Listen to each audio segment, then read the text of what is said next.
एकपञ्चाशः सर्गः। अध्याय 51। शतानंद के पूछने पर विश्वामित्र का उन्हें श्री राम के द्वारा अहल्या के उद्धार का समाचार तथा शतानंद द्वारा श्री राम का अभिनंदन करते हुए विश्वामित्र जी के पूर्व चरित्र का वर्णन करना। तस्य तद्वचनं श्रुत्वा विश्वामित्रस्य धीमतः हृष्टरोमा महातेजा शतानंदो महातपः। परम बुद्धिमान विश्वामित्र जी की वह बात सुनकर महातेजस्वी महातपस्वी शतानंद जी के शरीर में रोमांच हो आया। वे गौतम जी के ज्येष्ठ पुत्र थे। तपस्या से उनकी कांति प्रकाशित हो रही थी। वे श्री रामचंद्र जी के दर्शन मात्र से ही बड़े विस्मित हुए।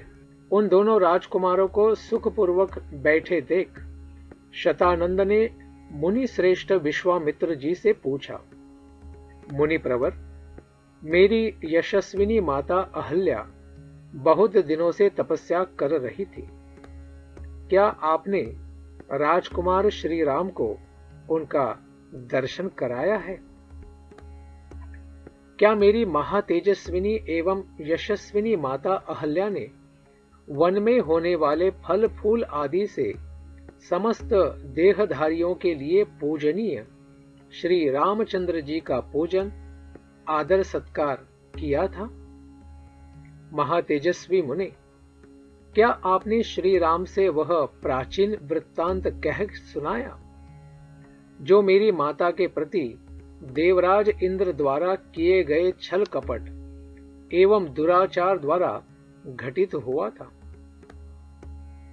मुनिश्रेष्ठ कौशिक, आपका कल्याण हो। क्या श्री रामचंद्र जी के दर्शन आदि के प्रभाव से मेरी माता शाप मुक्त हो पिताजी से जा मिली ना? कुशिक नंदन, क्या मेरे पिता ने श्री राम का पूजन किया था? क्या उन महात्मा की पूजा ग्रहण करके ये महातेजस्वी श्री राम यहां पधारे हैं? विश्वामित्र जी, क्या यहां आकर मेरे माता पिता द्वारा सम्मानित हुए श्री राम ने मेरे पूज्य पिता का शांत चित्त से अभिवादन किया था? शतानंद का यह प्रश्न सुनकर बोलने की कला जानने वाले महामुनि विश्वामित्र जी ने बातचीत करने में कुशल शतानंद को इस प्रकार उत्तर दिया, मुनि श्रेष्ठ, मैंने कुछ उठा नहीं रखा है। मेरा जो कर्तव्य था उसे मैंने पूरा किया। महर्षि गौतम से उनकी पत्नी अहल्या उसी प्रकार जा मिली जैसे भृगुवंशी जमदग्नि से रेणुका मिली है। बुद्धिमान विश्वामित्र की यह बात सुनकर महातेजस्वी शतानंद ने श्री रामचंद्र जी से यह बात कही, नरश्रेष्ठ, आपका स्वागत है। रघुनंदन, मेरा अहोभाग्य जो आपने किसी से पराजित न होने वाले महर्षि विश्वामित्र जी को आगे करके यहां तक पधारने का कष्ट उठाया है। महर्षि विश्वामित्र जी के कर्म अचिंत्य हैं। ये तपस्या से ब्रह्मर्षि पद को प्राप्त हुए हैं। इनकी कांति असीम है और ये महातेजस्वी है। मैं इनको जानता हूं। ये जगत के परम आश्रय हितैषी हैं। श्री राम, इस पृथ्वी पर आपसे बढ़कर धन्याति धन्य पुरुष दूसरा कोई नहीं है, क्योंकि कुशिक नंदन विश्वामित्र आपके रक्षक हैं, जिन्होंने बड़ी भारी तपस्या की है। मैं महात्मा कौशिक के बल और स्वरूप का यथार्थ वर्णन करता हूं। आप ध्यान देकर मुझसे यह सब सुनिए। ये विश्वामित्र पहले एक धर्मात्मा राजा थे। इन्होंने शत्रुओं के दमन पूर्वक दीर्घ काल तक राज्य किया था। ये धर्मज्ञ और विद्वान होने के साथ साथ प्रजा वर्ग के हित साधन में तत्पर रहते थे। प्राचीन काल में कुश नाम से प्रसिद्ध एक राजा हो गए हैं। वे प्रजापति के पुत्र थे। कुश के बलवान पुत्र का नाम कुशनाभ था। वह बड़ा ही धर्मात्मा था। कुशनाभ के पुत्र गाधी नाम से विख्यात थे। उन्हीं गाधी के महातेजस्वी पुत्र ये महामुनि विश्वामित्र जी हैं। महातेजस्वी राजा विश्वामित्र ने कई हजार वर्षों तक इस पृथ्वी का पालन तथा राज्य का शासन किया। एक समय की बात है, महातेजस्वी राजा विश्वामित्र सेना एकत्र करके एक अक्षौहिणी सेना के साथ पृथ्वी पर विचरने लगे। वे अनेकानेक नगरों, राष्ट्रों, नदियों, बड़े बड़े पर्वतों और आश्रमों में क्रमशः विचरते हुए महर्षि वशिष्ठ जी के आश्रम पर आ पहुंचे, जो नाना प्रकार के फूलों, लताओं और वृक्षों से शोभा पा रहा था। नाना प्रकार के मृग, वन्य पशु वहां सब और फैले हुए थे तथा सिद्ध और चारण उस आश्रम में निवास करते थे। देवता, दानव, गंधर्व और किन्नर उसकी शोभा बढ़ाते थे। शांत मृग वहां भरे रहते थे। बहुत से ब्राह्मणों, महर्षियों और देवर्षियों के समुदाय उसका सेवन करते थे। तपस्या से सिद्ध हुए अग्नि के समान तेजस्वी महात्मा तथा ब्रह्मा के समान महामहिम महात्मा सदा उस आश्रम में भरे रहते थे। उनमें से कोई जल पीकर रहता था तो कोई हवा पीकर। कितने ही महात्मा फल मूल खाकर अथवा सूखे पत्ते चबाकर रहते थे। राग आदि दोषों को जीतकर मन और इंद्रियों पर काबू रखने वाले बहुत से ऋषि जप होम में लगे रहते थे। वालखिल्य मुनिगण तथा अन्यान्य वैखानस महात्मा सब ओर से उस आश्रम की शोभा बढ़ाते थे। इन सब विशेषताओं के कारण महर्षि वशिष्ठ जी का वह आश्रम दूसरे ब्रह्मलोक के समान जान पड़ता था। विजयी वीरों में श्रेष्ठ महाबली विश्वामित्र जी ने उसका दर्शन किया। इस प्रकार श्री वाल्मीकि जी निर्मित आर्ष रामायण आदि काव्य के बाल कांड में 51वां सर्ग पूरा हुआ। 52 सर्गः अध्याय 52। महर्षि वशिष्ठ जी द्वारा विश्वामित्र जी का सत्कार और कामधेनु को अभिष्ट वस्तुओं की सृष्टि करने का आदेश। तम दृष्ट्वा परमाप्रीतो विश्वामित्रो महाबलः प्रणतो विनयाद वीरो वसिष्ठं जपतां वरम्। जप करने वालों में श्रेष्ठ वशिष्ठ जी का दर्शन करके महाबली वीर विश्वामित्र जी बड़े प्रसन्न हुए और विनय पूर्वक उन्होंने उनके चरणों में प्रणाम किया। तब महात्मा वशिष्ठ जी ने कहा, राजन, तुम्हारा स्वागत है। ऐसा कहकर भगवान वशिष्ठ जी ने उन्हें बैठने के लिए आसन दिया। जब बुद्धिमान विश्वामित्र जी आसन पर विराजमान हुए, तब मुनिवर वशिष्ठ जी ने उन्हें विधि पूर्वक फल मूल का उपहार अर्पित किया। वशिष्ठ जी से वह आतिथ्य सत्कार ग्रहण करके राज शिरोमणि महातेजस्वी विश्वामित्र जी ने उनके तप, अग्निहोत्र, शिष्य वर्ग और लता वृक्ष आदि का कुशल समाचार पूछा। फिर वशिष्ठ जी ने उन नृप श्रेष्ठ से सबके सकुशल होने की बात बताई। फिर जप करने वालों में श्रेष्ठ ब्रह्म कुमार महातपस्वी वशिष्ठ जी ने वहां सुखपूर्वक बैठे हुए राजा विश्वामित्र जी से इस प्रकार पूछा, राजन, आप सकुशल तो है ना? धर्मात्मा नरेश, क्या आप धर्मपूर्वक प्रजा को प्रसन्न रखते हुए राजोचित रीति नीति से प्रजा वर्ग का पालन करते हो? शत्रुसूदन, क्या आपने अपने भृत्यों का अच्छी तरह भरण पोषण किया है? क्या वे आपकी आज्ञा के अधीन रहते हैं? क्या आपने समस्त शत्रुओं पर विजय पा ली है? शत्रुओं को संताप देने वाले पुरुष सिंह निष्पाप नरेश, क्या आपकी सेना, कोष, मित्र वर्ग तथा पुत्र पौत्र आदि सब सकुशल तो है ना? तब महातेजस्वी राजा विश्वामित्र जी ने विनयशील महर्षि वशिष्ठ जी को इस प्रकार उत्तर दिया, हाँ भगवन, मेरे यहां सर्वत्र कुशल है। तत्पश्चात वे दोनों धर्मात्मा पुरुष बड़ी प्रसन्नता के साथ बहुत देर तक परस्पर वार्तालाप करते रहे। उस समय एक का दूसरे के साथ बड़ा प्रेम रहा। रघुनंदन, बातचीत करने के पश्चात भगवान वशिष्ठ जी ने विश्वामित्र जी से हंसते हुए कुछ इस प्रकार कहा, महाबली नरेश, आपका प्रभाव असीम है। मैं आपका और आपकी इस सेना का यथायोग्य आतिथ्य सत्कार करना चाहता हूं। आप मेरे इस अनुरोध को स्वीकार करें।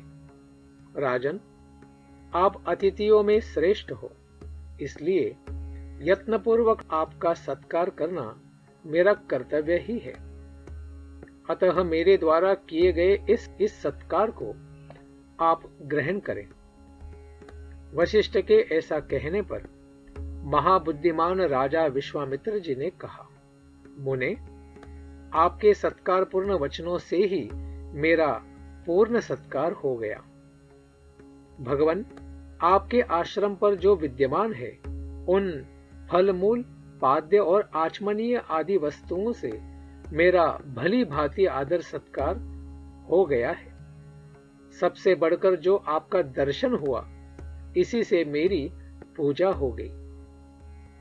महाज्ञानी महर्षि, आप सर्वथा मेरे पूजनीय हैं, तो भी आपने मेरा भली भांति पूजन किया। आपको नमस्कार है। अब मैं यहां से जाऊंगा। आप मैत्रीपूर्ण दृष्टि से मेरी ओर कृपया देखिए। ऐसा कहते हुए राजा विश्वामित्र जी से उदार चेता धर्मात्मा वशिष्ठ जी ने निमंत्रण स्वीकार करने के लिए बारंबार आग्रह किया। तब गाधी नंदन विश्वामित्र जी ने उन्हें उत्तर देते हुए कहा, बहुत अच्छा, मुझे आपकी आज्ञा स्वीकार है। मुनि प्रवर, आप मेरे पूज्य हैं। आपकी जैसी रुचि हो, आपको जो प्रिय लगे वही हो। राजा के ऐसा कहने पर जब करने वालों में सर्वश्रेष्ठ मुनिवर वशिष्ठ जी बड़े प्रसन्न हुए। उन्होंने अपनी उस चित्तकबरी होमधेनु को बुलाया, जिसके पाप अथवा मैल धुल गए हैं, क्योंकि वे कामधेनु थी। उसे बुलाकर ऋषि जी ने कहा, शीघ्र आओ, आओ, मेरी यह बात सुनो। मैंने सेना सहित इन राजर्षि का महाराजाओं के योग्य उत्तम भोजन आदि के द्वारा आतिथ्य सत्कार करने का निश्चय किया है। तुम मेरे इस मनोरथ को सफल करो। षड्रस भोजनों में से जिसको जो जो पसंद हो, उसके लिए वह सब प्रस्तुत कर दो। दिव्य कामधेनो, आज मेरे कहने से इन अतिथियों के लिए अभीष्ट वस्तुओं की वर्षा करो।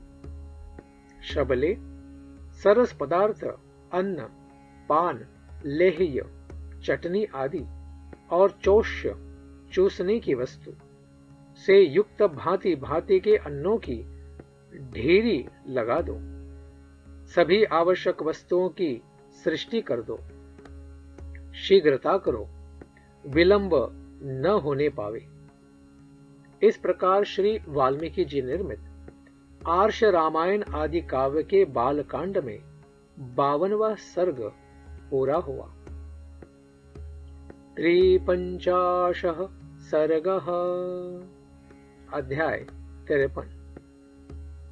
कामधेनु की सहायता से उत्तम अन्नपान द्वारा सेना सहित तृप्त हुए विश्वामित्र जी का वशिष्ठ जी से उनकी कामधेनु को मांगना और उनका देने से अस्वीकार करना। एवमुक्त्वा वसिष्ठेन शबला शत्रुसूदन विददे कामधुक्कामान् यस्य यस्येप्सितं यथा। शत्रुसूदन महर्षि वशिष्ठ जी के ऐसा कहने पर चितकबरे रंग की उस कामधेनु ने जिसकी जैसी इच्छा थी उसके लिए वैसी ही सामग्री जुटा दी। ईख, मधु, लावा, मैरेय, श्रेष्ठ आसव, पानक रस आदि नाना प्रकार के बहुमूल्य भक्ष्य पदार्थ प्रस्तुत कर दिए। गरम गरम भात के पर्वत के सदृश ढेर लग गए। मिष्टान्न, खीर और दाल भी तैयार हो गई। दूध, दही और घी की तो नहरें बह चली। भांति भांति के सुस्वादु रस, खांडव तथा नाना प्रकार के भोजनों से भरी हुई चांदी की सहस्त्रों थालियां सज गई। श्री राम, महर्षि वशिष्ठ जी ने विश्वामित्र जी की सारी सेना के लोगों को भली भांति तृप्त किया। उस सेना में बहुत से रिष्ट पुष्ट सैनिक थे। उन सबको वह दिव्य भोजन पाकर बड़ा संतोष हुआ।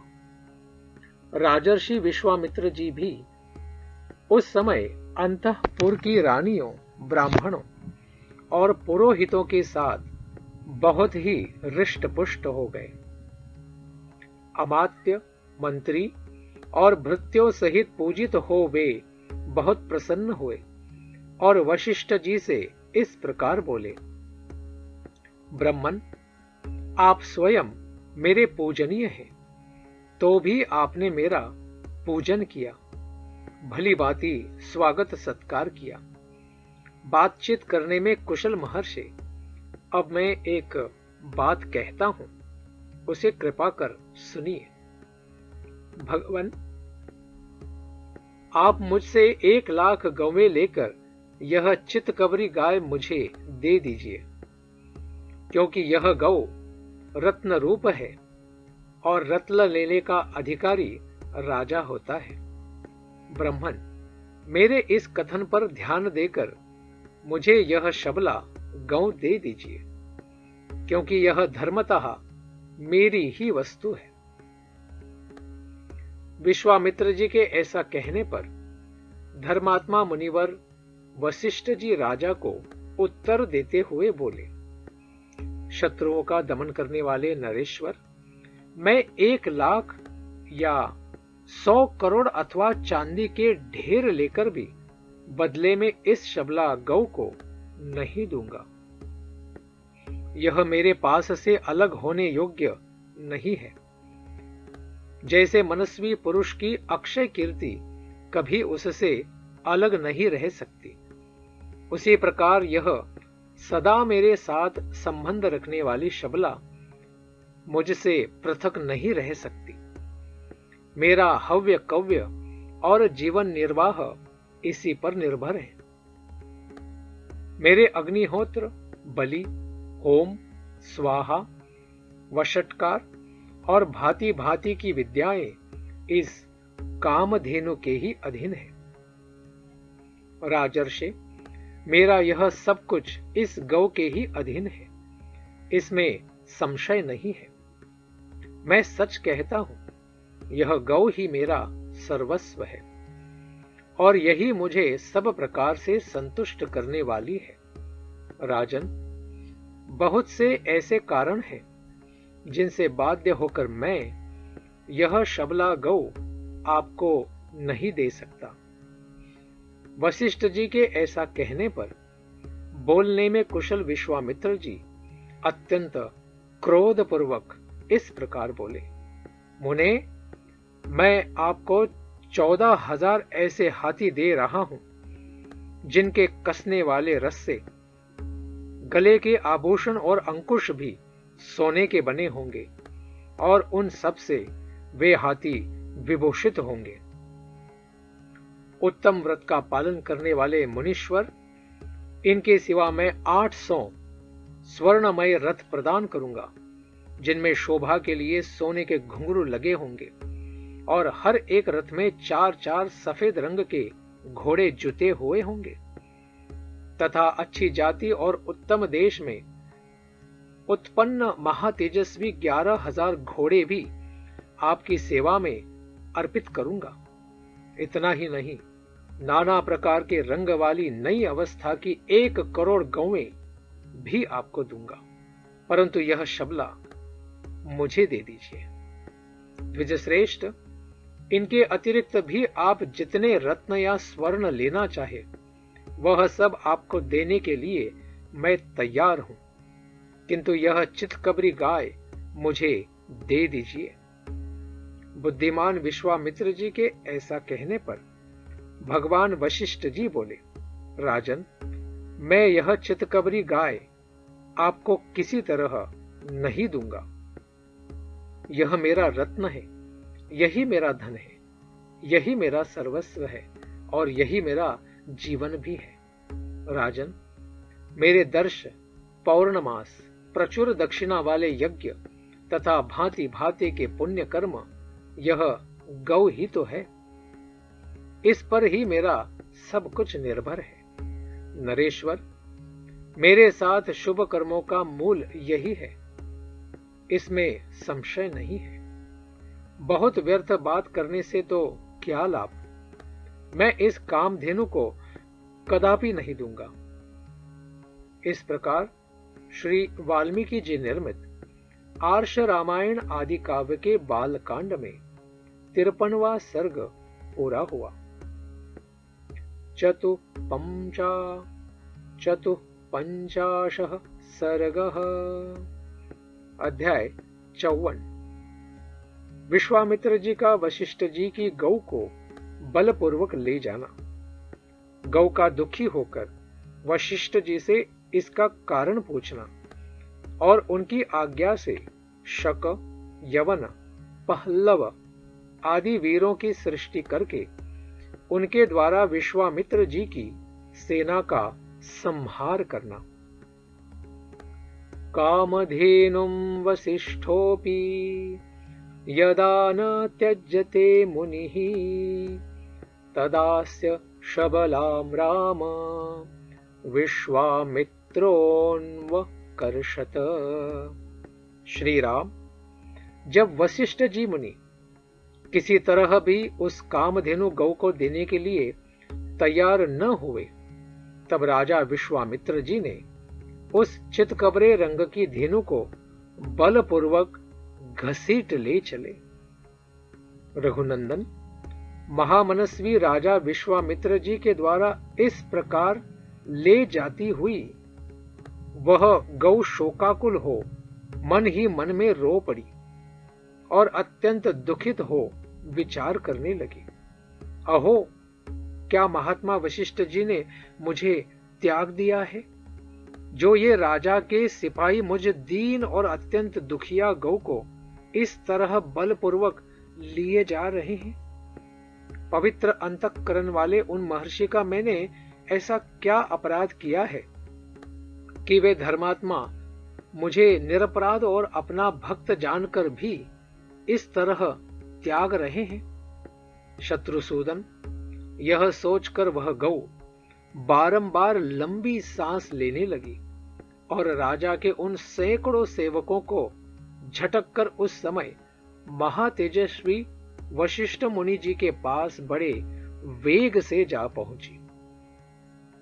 वह शबला गौ वायु के समान वेग से उन महात्मा के चरणों के समीप गई और उनके सामने खड़ी हो मेघ के समान गंभीर स्वर से और रोती चित्कार करती हुई उनसे इस प्रकार बोली, भगवन ब्रह्म कुमार, क्या आपने मुझे त्याग दिया है? जो ये राजा के सैनिक मुझे आपसे दूर लिए जा रहे हैं। उसके ऐसा कहने पर महर्षि वशिष्ठ शोक से संतप्त हृदय वाली दुखिया बहिन के समान उस गौ से इस प्रकार बोले, शबले, मैं तुम्हारा त्याग नहीं करता। तुमने मेरा कोई अपराध नहीं किया है। यह महाबली राजा अपने बल से मतवाले होकर तुमको मुझसे छीन कर ले जा रहे हैं। मेरा बल उनके समान नहीं है। विशेषतः आजकल ये राजा के पद पर प्रतिष्ठित भी है। राजा क्षत्रिय तथा इस पृथ्वी के पालक होने के कारण बलवान है। इनके पास हाथी, घोड़े, रथों से भरी हुई यह अक्षोहिणी सेना है, जिसमें हाथियों के हौदों पर लगे हुए ध्वज सब और फहरा रहे हैं। इस सेना के कारण ही ये मुझसे प्रबल है। वशिष्ठ जी के ऐसा कहने पर बातचीत में मर्म को समझने वाली उस कामधेनु ने उन अनुपम तेजस्वी महर्षि से यह विनय पूर्वक बात कही, ब्राह्मण, क्षत्रिय का बल कोई बल नहीं है। ब्राह्मण ही क्षत्रिय आदि से अधिक बलवान होते हैं। ब्राह्मण का बल दिव्य है, वह क्षत्रिय बल से अधिक प्रबल होता है। आपका बल अप्रमेय है। महापराक्रमी विश्वामित्र जी आपसे अधिक बलवान नहीं है। आपका तेज दुर्धर्ष है। महातेजस्वी महर्षि, मैं आपके ब्रह्म बल से परिपुष्ट हुई हूं, अतः आप केवल मुझे आज्ञा तो दीजिए। मैं इस दुरात्मा राजा के बल, प्रयत्नों और अभिमान को अभी चूर्ण कर देती हूं। श्री राम। कामधेनु के ऐसा कहने पर महायशस्वी वशिष्ठ जी ने कहा, इस शत्रु सेना को नष्ट करने वाले सैनिकों की सृष्टि करो। राजकुमार, उनका वह आदेश सुनकर उस गौ ने उस समय वैसा ही किया। उसके हुंकार करते ही सैकड़ों पल्लव जाति के वीर पैदा हो गए। वे सब विश्वामित्र जी के देखते देखते उनकी सारी सेना का नाश करने लगे। इससे राजा विश्वामित्र जी को बड़ा क्रोध हुआ। वे रोष से आंखें फाड़ फाड़ कर देखने लगे। उन्होंने छोटे बड़े कई तरह के अस्त्रों का प्रयोग करके उन पहलवों का संहार कर डाला। विश्वामित्र जी द्वारा उन सैकड़ों पहलवों की पीड़ित एवं नष्ट हुआ देख उस समय उस शबला गौ ने पुनः यवन मिश्रित शक जाति के भयंकर वीरों की उत्पत्ति की। उन यवन मिश्रित शंकों से वहां की सारी पृथ्वी भर सी गई। वे वीर महापराक्रमी और तेजस्वी थे। उनके शरीर की कांति स्वर्ण तथा केशर के समान थी। वे सुनहरे वस्त्रों से अपने शरीर को ढके हुए थे। उन्होंने हाथों में तीखे खड्ग और पट्टिश ले रखे थे। प्रज्वलित अग्नि के समान उद्भासित होने वाले उन वीरों ने विश्वामित्र जी की सारी सेना को भस्म करना आरंभ कर दिया। तब महातेजस्वी विश्वामित्र जी ने उन पर बहुत से अस्त्र छोड़े। उन अस्त्रों की चोट खाकर ये यवन, काम्बोज और बर्बर जाति के योद्धा व्याकुल हो उठे। इस प्रकार श्री वाल्मीकि जी निर्मित आर्ष रामायण आदि काव्य के बालकांड में 54वां सर्ग पूरा हुआ।